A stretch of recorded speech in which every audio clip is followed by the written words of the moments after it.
तो रिसेंटली क्या हुआ था, हमने एक वेबिनार ऑर्गेनाइज कराया था। तो उसमें एक नित्यम करके कोई स्टूडेंट होंगे जो कि सीख रहे हैं, इस रोल की प्रिपरेशन कर रहे हैं। तो उन्होंने बहुत ही इंटरेस्टिंग सवाल पूछा कि सर कौन कौन से टूल सीखने चाहिए। तो उसमें इंटरेस्टिंग क्या था कि भाई ये सवाल तो सभी करते हैं। इंटरेस्टिंग ये था कि उन्होंने सैस का तो बोला ही, आर का भी बोला, पाइथन का भी बोला, उसके साथ उन्होंने बोला पिनेकल का भी। मतलब वो ऐसा बोल रहे थे कि ये भी सीखना ज़रूरी है क्या। तो इसमें मैंने मेरा ओपिनियन तो दिया ही दिया, और बाकी जो भी मेंटर्स थे उस वेबिनार में, काफ़ी सारे जो थे डिफरेंट CROs में एज ए स्टैटिस्टिकल प्रोग्रामर काम कर रहे थे, उन्होंने भी अपना ओपिनियन दिया। सबसे पहले तो आप अभी ये वीडियो में उन सभी के ओपिनियन सुन लो कि सभी ने क्या सजेस्ट किया, जो खुद इस रोल पे काम कर रहे एक फ्रेशर को क्या सीखना चाहिए, कौन सा सॉफ्टवेयर सीखना चाहिए। और लास्ट में मैं आपको मेरा ओपिनियन भी शेयर करूंगा।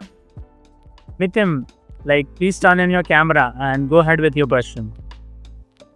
Yes, sir.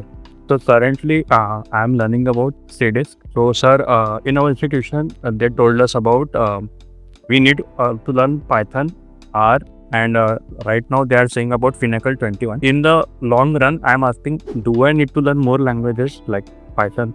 Because 3 of the languages integration is going on: SAS, Python, and R. And Finacle 21 is about the regulatory. Do I need to learn in the coming time more about this? Hi Nityam. So SAS and R is like as per the trends, like SAS is what we are using currently and we have been using for quite long, but R is now becoming quite popular because of being open source, like various packages are there, so R is becoming popular. But as per my knowledge, I don't see Python being used that much currently in clinical SAS. SAS and R are enough. And about the P21, it's not a language, it's just a tool, like that will be easy, and once you start in the industry you'll get to learn it. So it's just a validation tool and it's pretty user friendly, so it doesn't take very long to learn it. So I would say SAS, R and P21 are would be enough as of now. For the same, I would like to hear from other mentors as well.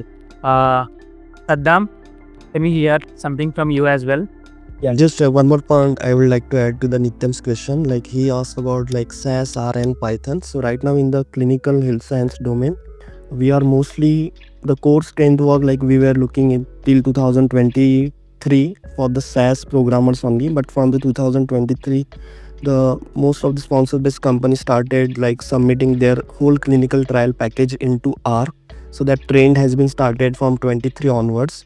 So yeah, if you have quite good strength on SAS and along with that R, you will have that plus point to entry in the as a statistical programmer. And Python programming till yet it's not gonna not utilizing, I can say not 5% also as in statistical in the field of statistical programming. So where it is exactly utilizing for the data scientist role right now it's utilizing. Yeah, in the upcoming era, for example 5 or 10 years down the line, if new open source language came into market, then yeah, we need to adopt that adaptability will be there, but in future. Okay, hi Nityam. As of my knowledge, so Pinnacle 21 is a tool to validate SDTM dataset, ADAM dataset.